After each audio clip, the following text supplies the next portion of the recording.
오늘은 시편 34편 말씀으로 여호와의 선하심을 맛보아 알지어다 라는 제목으로 함께 은혜를 나누도록 하겠습니다. 성경에는 많은 이야기가 나옵니다. 창조의 이야기, 또 노아의 홍수 이야기, 아브라함의 이야기, 출애굽 이야기, 또 나라를 세우는 이야기, 포로기의 이야기, 많은 이야기들이 나옵니다.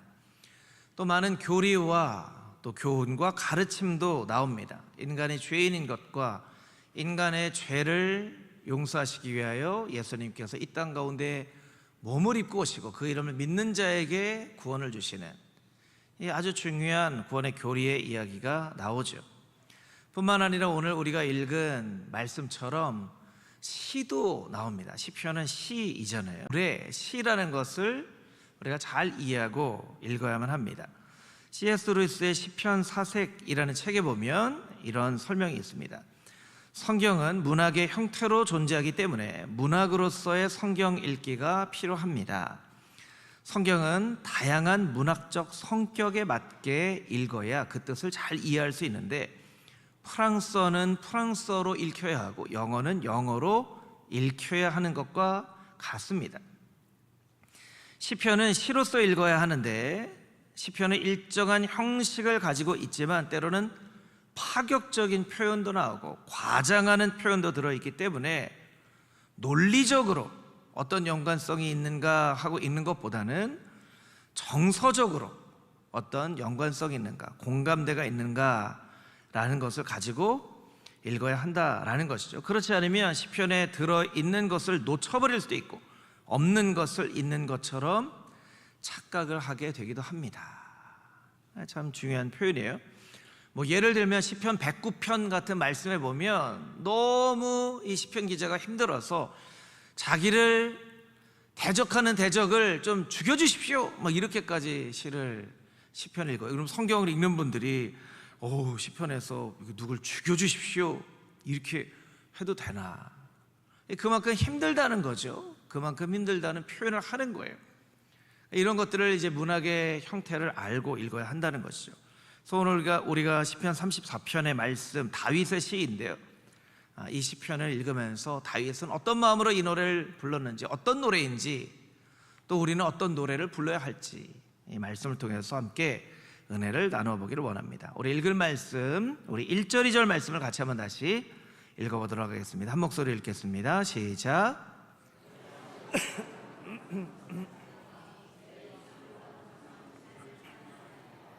내 영혼이 여호와를 자랑하리니 곤고한 자들이 이를 듣고 기뻐하리로다. 아멘.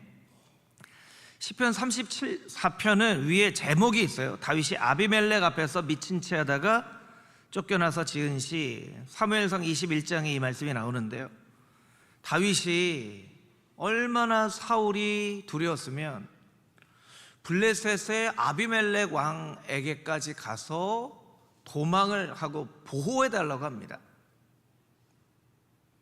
그런데 신하들이 얘기하는 거죠. 왕이시여, 저 다윗인 거 모르세요? 다윗인 거 모르세요? 골리앗 죽인 사람이잖아요. 하니까 아비멜렉 뭐야? 했더니 다윗이 그제서야 침을 흘리면서 막 미친 척을 하고 했더니 무슨 골리앗을 죽인 저 미치광이네, 누가 미치광이를 나에게 데려왔어, 당장 쫓아내, 이래가지고 이제 살아난 거예요. 다윗의 행동이 이스라엘의 왕으로 기름 부음 받은 왕으로서는 참 합당한 행동이 아니죠. 그렇죠. 아니, 도망갈 곳이 없어서 골리앗의 고향으로 도망갑니다. 우리가 이 시편을 보면서 다윗이 잘못했네, 다윗 이러면 안 되지 하는 것보다, 다윗이 얼마나 힘들었으면, 다윗이 얼마나 두려웠으면, 다윗인데, 골리앗과 싸워 이긴 다윗인데 얼마나 사울이 두려웠으면 저렇게 아비멜렉한테까지 도망갔을까? 다윗 잘못했네. 그러면 요즘 이제 젊은 청년들 표현을 하면 T네 이래요. T. MBTI 하면 이제 T, 논리적인 사고를 하는 사람 너무 아주 냉정하게 얘기하기 때문에 T네 이렇게 합니다. 요즘 젊은 사람들 얘기로는. 근데 이 다윗의 행동이 잘못됐냐 잘못되지 않았냐 전에 얼마나 힘들었을까를 먼저 공감을 할 줄 알아야 이 시편 34편에 말씀을 잘 이해할 수 있다는 것이죠. 그리고 여러분, 다윗이 침을 흘리면서 미친 사람처럼 도망쳤어요. 도망쳐 나와서 다윗이 좀 부끄러웠을까요? 아니면 당당했을까요? 부끄러웠을 거예요. 자기가 한 행동이 후회가 됐을까요? 잘했다 이렇게 생각을 했을까요? 빨리빨리 대답을 해주세요, 여러분. 후회를 했겠죠. 후회를. 내가 도망갈 곳이 없어서 블레셋에서 골리앗의 고향으로 도망가다니 하고 막 머리를 이렇게 쥐어박고 이런 바보 같은 막 이렇게 할 수도 있었을 거예요. 그러니까 이 시편 34편은요 노래이긴 한데요, 다윗의 부끄러운 노래예요. 크게 부르는 노래가 아니라 아주 작은 목소리로 그냥 속삭이듯이 부르는 그런 노래라는 거예요. 그것을 여러분 우리가 잘 알 수 있는 것이요, 이 34편 말씀에 보면 이런 구절들이 있어요. 2절에 보니까 곤고한 자라는 표현이 있고요, 5절 말씀에 보니까 부끄러운 이런 표현이 있어요. 또 18절에 보니까 마음이 상한 자, 통회하는 자. 이런 구절들만 봐도 다윗이 얼마나 후회를 하고 마음이 힘들고 어렵고 부끄럽고 하는 것을 잘 알 수 있는 것이죠. 여러분에게 한번 제가 질문을 해보고 싶은데, 마음이 힘들 때 노래가 나오나요? 눈물이 나오나요? 눈물이 나오죠. 그렇죠. 막 부끄러우면 노래가 나와요? 한숨이 나와요? 한숨이 나와요. 근데 다윗은 한숨을 안 쉬고 눈물을 안 흘리고 노래를 부른단 말이에요. 어떻게 된 일이지? 우리는 상식적으로 힘들고 어려우면 눈물 흘리고 한숨을 쉬는데 어떻게 다윗은 노래를 부르지? 그 이유가 3절 이하의 말씀에 잘 나와 있어요. 우리 3절부터 7절까지 있는 말씀을 우리 다시 한번 읽어보도록 하겠습니다. 시작. 나와 함께 여호와를 광대하시다 하며 함께 그의 이름을 높이세. 내가 여호와께 간구하매 내게 응답하시고 그 모든 두려움에서 나를 건지셨도다. 그들의 주를 앙망하고 광채를 내었으니 그들의 얼굴은 부끄럽지 아니하리로다. 이 곤고한 자가 부르짖음에 여호와께서 들으시고 그의 모든 환난에서 구원하셨도다. 여호와의 천사가 주를 경외하는 자를 둘러 진치고 그들을 건지시는도다. 아멘. 4절을 보니까요, 어떤 구절이 있냐면 여호와께서 내 간구에 응답하시고 내 두려움에서 나를 건지셨습니다. 내가 찬양할 수 있는 것은 하나님께서 나를 건지시고 내 기도에 응답해 주셨기 때문입니다. 그래서 내가 찬양할 수 있습니다. 또 5절 말씀에 보니까 내 얼굴을 부끄럽게 하지 아니하셨기 때문에 내가 찬양할 수 있습니다. 6절에 보니까 환난에서 구원하시고 기도를 응답하여 주시는 분이십니다. 7절에 보니까요, 천사를 보내셔서 다 둘러 진치게 하시고 우리를 보호해 주셨다. 이 이유가 설명이 되어져 있어요. 그런데 여러분, 4절부터 7절까지의 말씀이 이유라면 4절 앞에 있는 3절을 보니까요, 3절에 먼저 나와 함께 여호와를 광대하시다 하며 그의 이름을 높이자 먼저 이야기합니다. 아니, 이유를 먼저 설명을 하고 찬양을 해야 되는데 찬양하자 그리고 이유를 설명을 해요. 그러니까 여러분, 이것은 아주 미묘한 차이라고 보일지 모르지만 이러이러한 이유가 있기 때문에 찬송하는 겁니다 하는 게 아니라 찬송하자고 먼저 이야기를 하는 거예요. 먼저 이야기를 하고 그 이유를 설명을 합니다. 여러분, 우리가 어떤 문제에 빠지면 사실은 그 문제를 해결하기 위해서 문제에 집중하다 보면 오히려 늪에 빠진 사람이 늪에서 나오려고 막 발버둥 치다가 더 점점 더 늪으로 들어가는 것처럼 되어지는 경우가 있어요. 어려운데 그 어려움을 해결하기 위해서 자꾸 생각하다 보니까 점점 그 문제에 다 빠져들어가서 오히려 그 문제를 더 해결할 수 없는 상황이 되어지는 거예요. 그래서 하나님이 다윗에게 찬양해 라고 말씀을 해주는 거죠. 어떻게 보면 다윗의 입장으로 보면, 하나님, 제가 찬양할 수 없는 상황인 거 아시잖아요. 무슨 찬양을 합니까? 아니야, 다윗아, 노래해봐. 아니, 지금 내가 침을 흘리면서 미친 척하고 내가 나왔다고요. 저 부끄러워서 그냥 말도 걸지 마세요, 하나님. 아니야, 노래해봐. 이렇게 말씀을 하시는 거예요. 여러분, 때로는요, 우리가 어떤 노래를 너무나 긴장을 하고 어려우면요, 이렇게 그냥 노래를 하면 긴장이 조금 풀릴 때가 있어요. 좀 풀릴 때가 있어요. 이 야구라는 경기를 보면요, 막 치려고 막 노력을 합니다. 던져서 이 아웃을 잡으려고 해요. 그러면 이렇게 나갈 때 그냥 흥얼흥얼 이렇게 노래를 불러요. 그 긴장이 안 돼서가 아니라 긴장이 되기 때문에 노래를 부르는 거예요.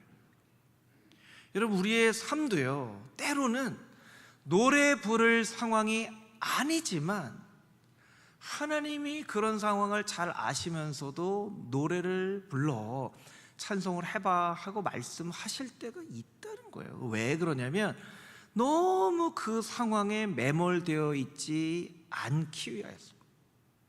그냥 우리의 몸이 이렇게 좀 약간 이렇게 좀 이렇게 풀어지라고. 그래서 하나님이 우리에게 노래를 시킬 때가 있어요. 어린아이들의 마음은요, 어른들의 마음에 비해서 조금 부드러워요. 어떤 딸이 아빠랑 공원에 갔는데 벌이 이렇게 날아다니는 걸 봤어요. 아빠, 벌이야, 벌. 그래, 벌이네. 아빠가 딸한테 물어봅니다. 너 저 벌이 지금 어디로 가는지 알아? 어디로 가는데? 꿀 따러 가는 거야, 꿀 따러. 그리고 딸이 아빠한테, 아니야, 엄마 만나러 가는 거야. 엄마 찾으러 가는 거야. 그런데 제가 읽은 이 이야기 밑에 이런 설명이 되어 있더라고요. 꿀만 쳐다보고 있으면 삶은 생존이 되고, 사랑하는 사람을 생각하면 삶은 생명이 됩니다. 여러분, 왜 아빠는 꿀이 아니 벌이 꿀 따러 간다고 아빠는 왜 생각했을까요? 아빠가 맨날 꿀 따러 다니거든요. 아빠가 우리 자식들 어떻게 먹여 살릴까, 우리 가정 어떻게 할까, 아빠 생각은 일주일 내내 꿀 따는 생각만 있을 거예요. 그러니까 벌이 날아다니는 걸 보면서도 벌도 꿀 따러 가는구나, 자기의 마음이 그 벌에게 투영이 되는 거죠. 그런데 어린 딸은요, 엄마 보고 싶은 거예요. 아니야, 엄마 찾으러 가는 거야. 똑같은 벌을 보면서도 아빠는 꿀 따러 가는 거라고 하고 딸은 엄마 찾아가는 거라고 이야기를 한다는 거예요. 여러분, 지난 한 주간의 삶을 생각해 보면 너무나 바쁘고 너무나 힘들고 너무나 우리의 가정을 지켜야 되고 너무나 반드시 해야 될 일이 있기 때문에 하나님은 우리로 하여금 생존하라고 우리를 창조하신 것이 아니라 생명을 가지고 하나님을 찬양하라고 우리를 창조하셨는데, 너무 생존하려고만 살지 않았는지 우리를 좀 돌아볼 필요가 있다는 거예요. 하나님, 제 삶을 아시면서도 그런 얘기하세요. 제가 어깨가 이렇게 무겁고 제가 이거 안 하면 큰일 납니다. 하나님이 모르시지 않아요. 그런데 하나님이 우리에게 말씀해 주시는 거예요. 알아. 그런데 내가 너를 생존을 위해서 창조한 게 아니라 생명을 위해서 창조했다는 것을 잊지 마. 노래 불러봐. 노래 부를 상황이 아니라니까요. 아니야, 노래 불러봐. 삶이 조금 다르게 보여질 거야. 삶이 좀 다르게 보여질 거야. 하나님이 다윗 노래 부르게 하지 않았으면요, 다윗은요 계속 내가 왜 골리앗의 고향으로 피했을까? 부끄럽게 내가 이 수염의 침을 질질 흘려가면서 나는 이스라엘의 왕 될 자격이 없어 하면서 지냈을 거예요. 그렇게 살지 말라고 하나님이 다윗에게 노래를 시키시는 거예요. 노래를 부르라는 거예요. 그리고 그 노래가 다윗을 붙잡아 줍니다. 때로는요, 노래를 부르면요, 그 노래가 나를 붙잡아 줄 때가 있어요. 제가 주중에 교회에서 저희 교회 어떤 권사님 한 분과 이야기를 나눴는데 권사님 그런 얘기 하시더라고요. 목사님, 요즘은요 얼마나 감사한지 몰라요. 제가 너무나 힘든 인생을 살았는데 제 인생을 돌아보면 진짜 한강을 가도 몇 번을 가야 할 것 같은 너무나 힘든 인생이었는데 찬양하고 예배하고 금호중앙교회 안에서 정말 신앙생활하면서 이걸 이겨내고 자녀들이 늘 격려해주고 사랑해주고, 그래서 이 어려움을 다 지나놓고 보니까 지금은 너무나 감사하고 은혜로운 삶을 살고 있어요. 이렇게 얘기하시더라고요. 저는 그 권사님이 너무나 정말 천사처럼 보이더라고요. 감사하게 보이더라고요. 여러분, 지금도 정말 넘어서기 어려운 삶의 상황 가운데 있는 분들이 이 가운데도 있으시겠죠. 근데 여러분, 하나님이 때로 엉뚱하게 우리에게 말씀하세요. 노래 불러봐, 찬양해봐, 예배 드려봐, 기도해봐. 하나님, 제가 지금 예배 드릴 상황이 아니고 기도할 상황이 아니고 찬양할 상황이 아니고 저 심각해요, 저 말 걸지 마세요, 저 이거 해야 돼요. 아니야, 찬양해봐, 찬양해봐, 예배 드려봐. 다른 세계가 열릴 거야. 너 너무 거기에 몰입되어 있다. 하나님이 우리에게 이렇게 말씀해 주신다는 거예요. 여러분, 삶이 힘들어도요 노래를 잃어버리지 않게 되기를 바랍니다. 찬양을 잃어버리지 않게 되기를 바랍니다. 여러분, 찬송가 가사도 괜찮고 요새 경배와 찬양도 좋은 찬송가 많이 있는데요, 힘들면 그냥 찬양해보세요. 그러면 조금 여러분의 긴장된 마음이 풀어지고 그것을 통해서 새로운 삶의 모습을 바라볼 수 있게 될 거예요. 시편 34편을 통하여 하나님께서 우리에게 말씀해 주시는 메시지는 힘들고 어려워도 찬양을 잃어버리지 말아라 하는 그 말씀을 우리에게 해주시는 거예요. 매일매일의 삶 가운데 어렵고 힘들어도 찬양하며 살아갈 수 있는 여러분 모두가 되시기를 주님의 이름으로 축복합니다.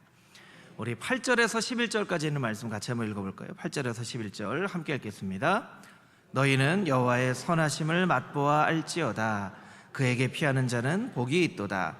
너희 성도들아, 여호와를 경외하라. 그를 경외하는 자에게는 부족함이 없도다.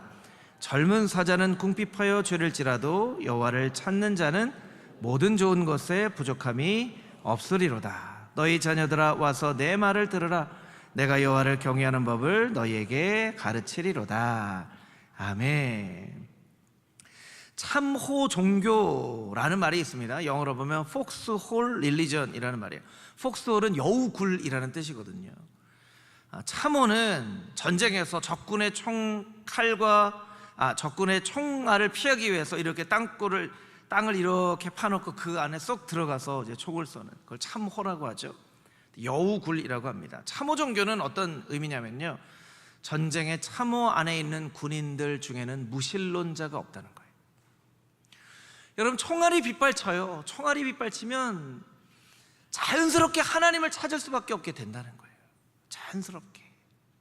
이 정말 죽을 위기 가운데 있으면 하나님을 찾게 된다는 것이죠. 근데 오늘날 신앙이 너무 철학화, 개념화가 되어져요. 한국 사회 정말 어려운 시기를 겪은 우리 성도님들이나 좀 젊은 성도님들은 여러분의 부모님 세대는 오히려 너무나 어려웠지만 너무나 어렵기 때문에 하나님을 더 간절한 마음으로 찾고 하나님 앞에 기도하면서, 우리 권사님들도 말씀을 들어보면요, 옛날에는 막 기도원 가서 밤새도록 기도하고 내려와서 또 새벽 예배 또 드리고 정말 철야 기도, 금식 기도, 정말 그렇게 기도하지 않고는 견딜 수 없는 삶의 어려움이 많았기 때문에 그 기도하면서 삶을 견뎠다라고 얘기를 하세요. 그런데 이제 그렇게 어려움을 겪고 나니까 우리 자식은 내가 겪었던 그 어려움만은 겪게 하지 말아야지 하는 그 부모님의 어떻게 보면 마음이죠. 그런데 그렇게 고생을 안 시키면 자녀들이 예수님 더 잘 믿을 줄 알았는데 결과적으로 보면 예수님 더 잘 안 믿어요. 아마 부모님들 중에는 그렇게 후회하시는 분들이 있을지도 모르겠어요. 고생시킬 걸, 고생시킬 거, 밥도 좀 굶게 하고 네가 알아서 해봐 하고, 맨땅에 헤딩이란 말이 있죠. 정말 맨땅에 헤딩도 시키고 그렇게 할 걸 하고 후회하시는 분들도 있을 수도 있을 거예요. 그러니까 좋은 일들이 일어나는 것만 정말 좋은 건 아니에요. 비가 막 내려서 하나님 저 비 좀 내리지 않게 해주세요. 날마다 내 인생에는 태양이 반짝반짝 빛나는 인생이 되게 해주세요. 근데 하나님이 그래, 너 인생 날마다 반짝반짝 해 빛나는 인생 되기 원하니 너 후회하지 않아? 후회하지 않아요. 하나님이 데려가셨다는 거잖아요. 사막으로 데려가셨대요. 날마다 해가 반짝반짝 빛나는 곳이 여기다. 여러분, 날마다 해만 비치면요 사막 되는 거예요. 비도 내릴 때가 있고 바람도 불 때도 있고, 그래야 나무도 자라고 곡식도 자라는 거예요. 요새는 너무 머리로만 신앙생활을 하는 거죠. 유튜브를 많이 보잖아요. 유튜브로 운동하는 거 많이 봐요. 운동은 안 해요. 먹방이라는 거 많이 보잖아요. 먹방이 얼마나 유명한지 몰라요. 막 먹방 봐요. 근데 실제로 안 먹어요. 자기 안 먹으니까 먹방 보는 거예요. 신앙생활도요, 개념으로 이렇게 영상으로 예배를 드리고 하면 신앙생활 다 하는 것처럼 생각하는데요, 하나님 뭐라고 하세요? 하나님을 경험하라고 하잖아요. 선하심을 맛보아하라고 얘기하시잖아요. 우리 코로나 시기에 이제 온라인으로 영상으로 예배를 드리는 시대가 되나 보다 했는데 그런 시대가 됐습니까? 아니요. 오히려 더 그렇게 영상으로 예배를 드리니까 정말 교회를 너무너무 가고 싶은 마음이 생겨서 이렇게 교회에 오잖아요. 여러분, 신앙은요 머리로 하는 게 아니라 손과 발과 가슴으로 하는 거예요. 저를 따라서 같이 한번 해보겠습니다. 신앙은 머리로 하는 것이 아니라 가슴과 손과 발로 하는 것입니다. 할렐루야. 아멘. 하나님을 선하심을 맛보아 알래요. 그래서 시편 34편 11절까지 읽었는데요, 11절 이하의 말씀을 보면 우리의 신체 기관의 가장 예민한 곳 세 곳을 얘기합니다. 13절에 보면 혀를 얘기합니다. 15절에 보면 눈을 얘기합니다. 귀를 얘기합니다. 혀와 귀와 눈을 얘기해요. 이게 하나님의 선하심을 맛보아 알라라고 하는 것에 대한 설명이죠. 그래서 때로는요 성경에 전심으로 하나님을 찬양하라는 말은요, 우리의 신체 기관을 다 사용해서 하나님을 찬양하라는 거예요. 전심으로 하나님을 예배하라는 것은요, 우리의 신체 기관을 다 사용해서 하나님을 예배하라는 거예요. 예배 드리는 동안에, 설교를 듣는 동안에 눈 감고 계신 분들이 있어요. 여러분, 눈 감고 계시지 마세요. 설교를 깊이 듣는 듯 눈을 이렇게 감고 계시는데,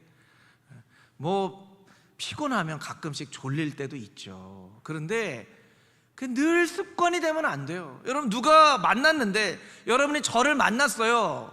저를 만난 제가 눈 감고 있다고 생각해 보세요. 기분 좋으시겠어요? 하나님이 여러분 예배드리러 와서 눈 감고 이렇게 있으면 하나님이 기분 좋으시겠어요? 기분 안 좋죠, 당연히. 찬양할 때도요, 입을 크게 벌리고 찬양하세요. 어차피 찬양할 거잖아요. 막 박수도 치고 손도 들고. 우리 열심히 찬양하는 기준은요, 우리 이준성 지휘자님이 이렇게 입을 크게 벌리고 찬양하는 것만큼 그렇게 찬양하세요. 네, 찬양하세요. 네. 그리고 여러분, 아멘도 제가 꼭 할렐루야 해야지만 아멘하지 마시고요. 네. 여러분이 하나님 말씀 들으면 이 말씀이 정말 맞습니다 하면 여러분이 아멘 하셔도 돼요. 아멘 한다고 누가 옆에서 막 왜 이렇게 아멘을 해? 하는 사람 없어요. 목사님, 우리는 장로교인데요, 순복음이 아닌데요. 장로교, 순복음이 뭐가 중요합니까? 하나님 말씀 듣고 이 하나님 말씀이 너무 맞다고 하면 언제든지 아멘 할 수 있는 거예요. 여러분, 사실은요, 제가 이 할렐루야 하는 건요, 여러분이 잘 생각해 보시면요, 약간 기분 나쁘게 생각하셔야 돼요. 이거 이런 거거든요. 어린 아이들한테 네 하고 말해봐요 이렇게 하는 거거든요. 우리 UI치부 가면 네 못해요 그러면 목사님이나 선생님들이 자 네 하고 말해봐요. 그럼 네 하는 거예요. 이거 똑같은 거예요. 여러분들이 네를 안 하니까 제가 아이고 금호중앙의 어린이들 이제 목사님이 할렐루야 할 테니까 네 해보세요 하는 거예요. 여러분, 우리가 신앙생활하고 하나님 앞에 일주일 만에 예배 자리에 오신 분들이 있는데 정말 일주일 동안 하나님 만나고 싶어서 예배드리고 이 자리에 왔는데 여러분의 얼굴이 기쁜 얼굴이어야죠.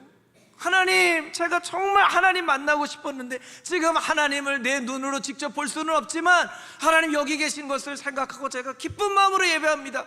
이렇게 예배를 해야지. 이렇게 뚝 하고 이게 만나고 싶은 건지 예배를 드리고 싶은 건지 이러고 예배를 드리면 하나님이 좋아하시겠냐는 거예요. 좋아하시겠냐는 거예요. 예배를 드릴 때는 그 기쁜 마음이 우리의 얼굴을 통해서, 목소리를 통해서, 귀를 통해서, 눈을 통해서, 눈이 막 반짝반짝하고 막 들썩들썩하고. 우리 이준성 지휘자님 지휘할 때 보면요, 정말 지휘를 하는 건지 춤을 추는 건지 기뻐서 막 그리고 호산나 찬양대를 보면요, 호산나 찬양대 보면 그냥 은혜가 돼요. 호산나 찬양대 얼굴이 다 천사 같잖아요. 할렐루야. 억지로 부르는 찬양이 아니에요. 그냥 제가 또 호산나 찬양대만 얘기하면 또 아가페에서 또 서운해할 수 있으니까 우리 아가페 찬양대에서는요, 오늘 한 권사님이요 찬양을 부르다 막 울더라고요. 막 울어요. 그 가사가 얼마나 은혜가 됐으면 막 울더라고요. 여러분, 우리가 하나님 앞에 예배하는데 이렇게 하나님 앞에 예배에 하나님께서 기뻐하시죠. 기뻐하시죠. 하나님의 선하심을 맛보아할지어다. 경험해라. 경험해라. 여러분, 초대교회 성도들은요 너무나 불안했다고 합니다. 왜냐하면 언제 죽을지도 모르는 상황 가운데서 예배를 드렸기 때문에. 초대교회는 박해가 있는 때였잖아요. 너무나 불안하고 어려워서 시편을 많이 읽었대요. 그리고 노래를 했대요. 너무나 힘들고 어려워서 시편을 읽고 노래를 했대요. 그 시편을 읽고 노래를 하면 마음이 조금 안정이 되고, 막 불안하고 내가 이러다가 언제 잡혀가서 죽는 거 아니야 하면 또 노래를 부르고 또 노래를 부르고. 여러분, 마음이 많이 불안하거나 많이 두려우세요? 찬송을 부르세요. 하나님께서 새로운 마음도 주시고 새로운 세계가 열려졌어. 어려움을 능히 이겨낼 힘을 다윗에게 주셨듯이 여러분에게도 주실 줄 믿습니다. 아멘.